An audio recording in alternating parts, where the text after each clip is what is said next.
Assalamualaikum warahmatullahi wabarakatuh. Tahun kedua Hijriah. Angin panas padang pasir menyapu wajah-wajah para muhajirin yang baru saja tiba di tanah Madinah. Di balik rasa syukur karena selamat dari tekanan suku Quraisy di Mekah, ada bayang-bayang ancaman. Perang belum usai, justru baru saja dimulai. Inilah kisah Perang Abwa, misi militer pertama Rasulullah untuk membela diri dari ancaman kaum Quraisy.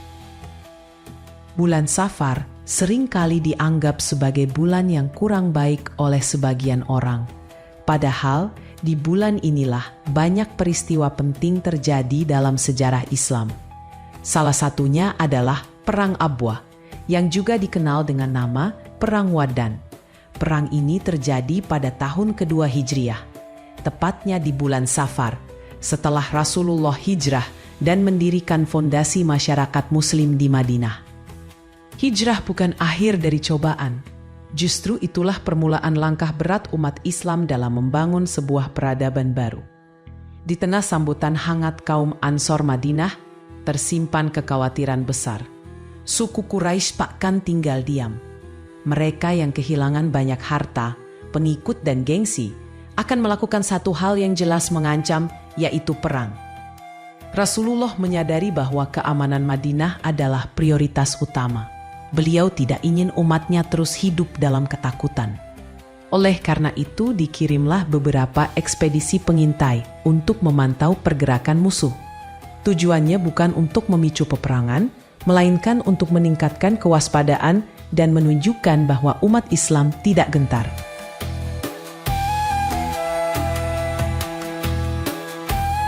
Dari ekspedisi pengintaian tersebut, umat Islam di Madinah mendapat informasi tentang pergerakan kafilah dagang kaum Quraisy yang dipimpin oleh Ummu Hani binti Abi Thalib, saudara perempuan Ali bin Abi Thalib. Kafilah ini melakukan perjalanan antara Mekah dan Syam, melewati wilayah Abwa atau Waddan, sebuah daerah strategis yang terletak di antara dua kota suci. Sekitar 70 prajurit Muslim yang semuanya dari kalangan muhajirin, mereka dipimpin langsung oleh Rasulullah untuk menjalankan misi pengintaian ini.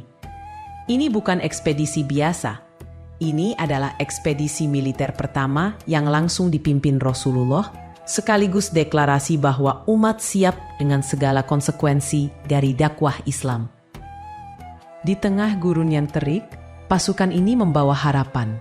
Di antara mereka berdiri Hamzah bin Abdul Muthalib, paman Nabi, dengan gagah membawa bendera Islam pertama yang dikibarkan dalam sejarah. Misi ini tidak membawa dendam, tapi tekad. Tidak membawa kebencian, tapi keberanian. Umat Islam hanya akan mencegat kafilah tersebut sebagai bentuk tekanan kepada kaum Quraisy agar mereka menghentikan provokasi. Islam hadir dengan kehormatan, perdamaian, dan akan bertahan dengan keberanian.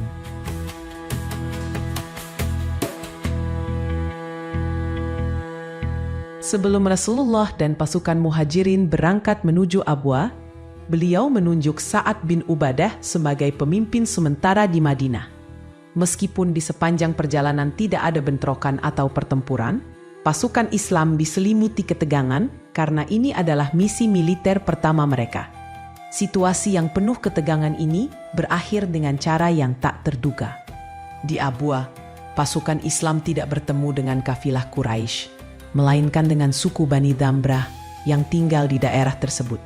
Melihat kedatangan Rasulullah, pemimpin suku Bani Damrah yang bernama Mahsy bin Amr ad-Damrah mendekati beliau. Rasulullah menjelaskan tujuan kedatangannya, bukan untuk menyerang, melainkan untuk menjaga perdamaian dan keamanan. Momen inilah yang menjadi puncak cerita Perang Abwa. Alih-alih bertempur, kedua belah pihak justru memilih jalan damai. Rasulullah dan Mahsy bin Amr ad-Damrah melakukan negosiasi.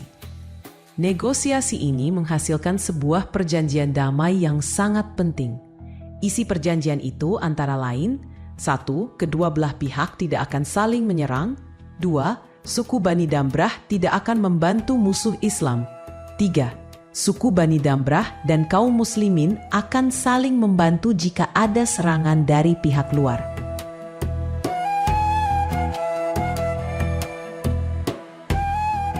Terwujudnya perjanjian dengan suku Bani Damrah tersebut menjadi bukti betapa Rasulullah selalu mengutamakan perdamaian. Meskipun beliau memimpin pasukan, tujuan utamanya bukanlah menumpahkan darah, melainkan menciptakan stabilitas dan mencegah konflik. Disinilah kekuatan Rasulullah tampak jelas. Beliau seorang nabi, negarawan, pemimpin umat sekaligus juru damai. Perjanjian ini tidak hanya menciptakan keamanan, tetapi juga membangun aliansi politik dan militer yang kuat, melindungi Madinah dari potensi serangan suku di sekitarnya.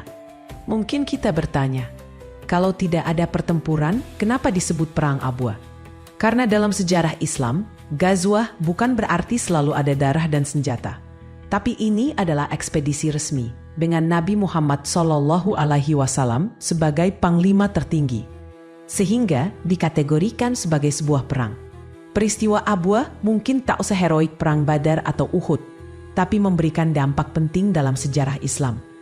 Di antaranya, 1. Menegaskan umat Islam telah memiliki kekuatan militer.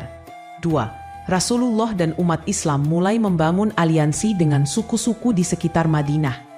3. Peristiwa Abwa sebagai latihan umat Islam menghadapi perang-perang setelahnya, seperti Badar dan Uhud.